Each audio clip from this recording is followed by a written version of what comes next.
আজকে তৈরি করব পটল বাটা বা পটল ভর্তা। গরম গরম ভাতে দুপুরবেলা কিন্তু জমে যাবে যদি এই বাটা বা ভর্তা থাকে।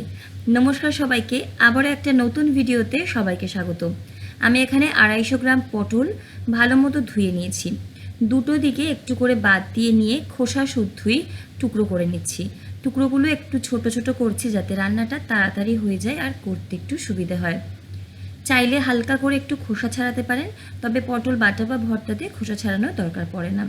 যেগুলো একটু বীজ হয়ে গেছে বা পাকা, সেগুলোর বীজগুলোকে কিন্তু আমি বাদ দিয়ে ফেলে দিচ্ছি আর এভাবে টুকরো করে নিয়েছি।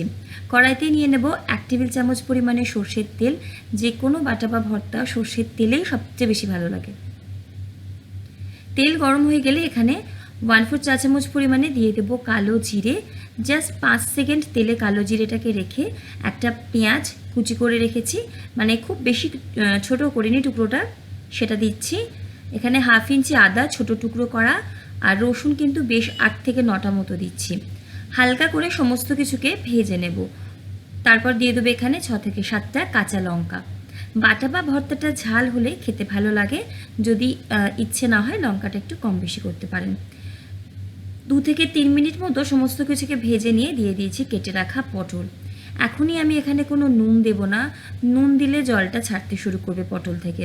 পটলটাকে প্রথমে মিনিট খানেক মতো ভেজে নিয়ে দিয়ে দেবো হলুদ গুঁড়ো 1/2 চা চামচ পরিমাণে এবং আবারও মিনিট 2 মতো ভেজে নেব, যতক্ষণ না হলুদের কাঁচা গন্ধটা যাচ্ছে। ভাজা যখন হয়ে যাবে তখন এখানে দিয়ে দেবো আমি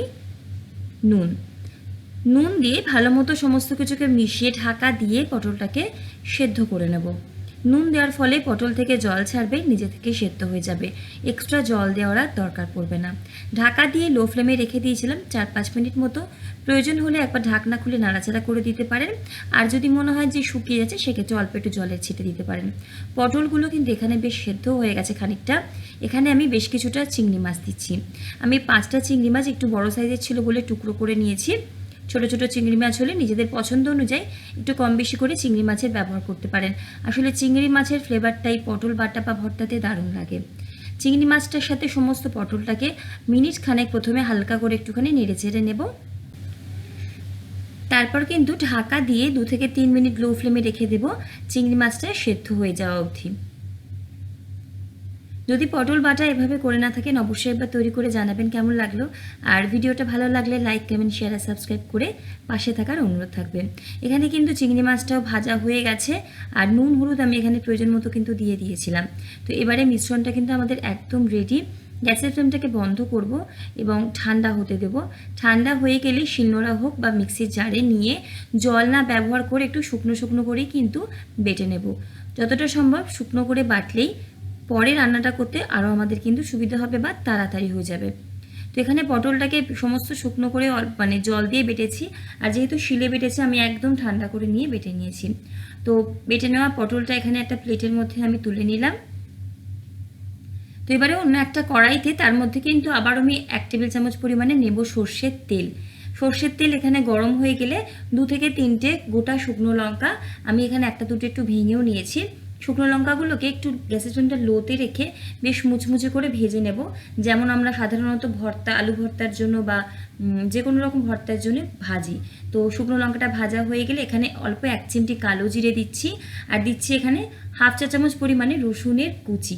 এই সময় একটু রসুনের কুচি ব্যবহার করবেন, ঝাল আর নুনটা আর এই রসুনের ফ্লেভারটা খুব ভালো লাগে কিন্তু এই বাটাটাতে। রসুন ভেজে নেব 30 সেকেন্ড মতো। ভাজা হয়ে গেলে যে বেটে রেখেছিলাম পটলটা সেটা দিয়ে দিচ্ছি, এবং গ্যাসের ফ্লেমটাকে এই সময় কিন্তু আমি লোতে করে রেখেছি। এখানে 1 চিমটি চিনি দিচ্ছি, এতে একটুও মিষ্টি হবে না রান্নাটা, বরং টেস্টটা বেশ সুন্দর একটা ব্যালেন্স হবে।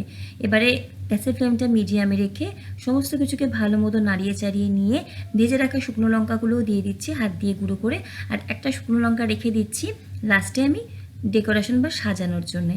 তো এখানে শুকনো লঙ্কা দিয়ে অবশ্যই নুন ঝালের টেস্টটা করে নেবেন, যদি মনে হয় ঝাল লাগছে অ্যাডজাস্ট করবেন। আমার এখানে নুন একটু কম মনে হয়েছিল, তো আমি কিন্তু পরে নুনটাকে দিয়ে এখানে অ্যাডজাস্ট করে নিয়েছি। দিয়ে শুকনো শুকনো যখন হয়ে যাবে তখন কিন্তু নামিয়ে নেব। তো এখানে নুনটাকে দিয়ে আমি অ্যাডজাস্ট করে নিচ্ছি।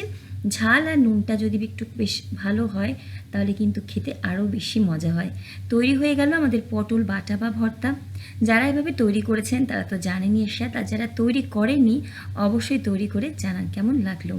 গ্যাসের ফ্লেমটাকে এই সময় বন্ধ করে দেবো, বেশ ভালো মতো শুকিয়ে গেছে, এর থেকে বেশি কিন্তু শুকনো করব না। গরম গরম ভাতে পরিবেশন করব এই পটল বাটা বা ভর্তা। আজকে এই অবধি, দেখা হচ্ছে পরের ভিডিওতে অন্য কোনো রেসিপি নিয়ে। সকলে ভালো থাকুন, সুস্থ থাকুন, হাসি খুশি থাকুন। ধন্যবাদ।